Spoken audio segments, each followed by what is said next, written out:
Alors bonjour, bienvenue dans cette nouvelle autre vidéo de gestion de la maintenance sur AfriHost.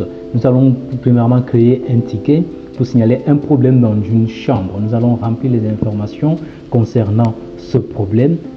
Ici, il s'agit d'un problème de climatisation qui renvoie de la chaleur dans une chambre. On choisit l'équipement concerné et choisit du climatiseur de la chambre 105. Et on choisit le type de panne. Est-ce que c'est une panne, un problème curatif, un problème préventif ou un problème juste de suivi? Et la priorité normale, haute, basse, urgente. On choisit la priorité urgente parce qu'il s'agit d'un problème urgent. Et on a toutes les informations du ticket qui a été créé. Et le statut du ticket, c'est signalé. Si on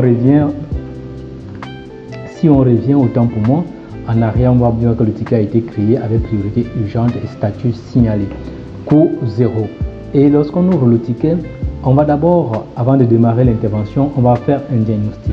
En cliquant sur diagnostic, on a la personne qui doit faire le diagnostic. Est-ce un prestataire, un technicien interne ou un technicien externe?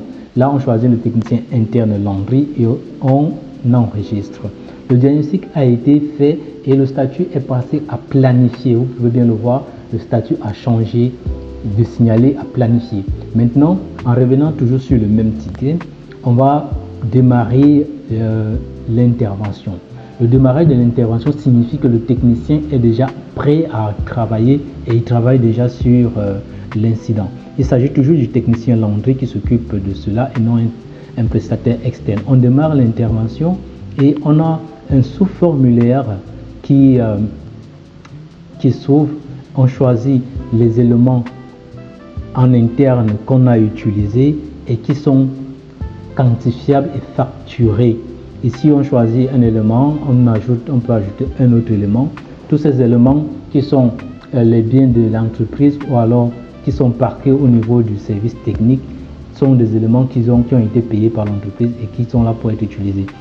Et cela a été fait. Maintenant, on va clôturer l'intervention. Pour clôturer l'intervention, on va mettre des notes sur ce qui a été réalisé et on va enregistrer, clôturer. Maintenant, fermer le ticket définitivement. Pour clôturer le ticket définitivement, on va faire un mini rapport de clôture.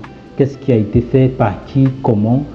Ceci donne des informations au top management pour savoir qui a fait quoi, comment ça a été fait. Une fois que c'est fait, on clique sur clôturer le ticket. Quand on clique sur clôturer le ticket, autant pour moi, nous constatons bien que le statut a changé, le ticket est déjà clôturé, ça veut dire intervention terminée.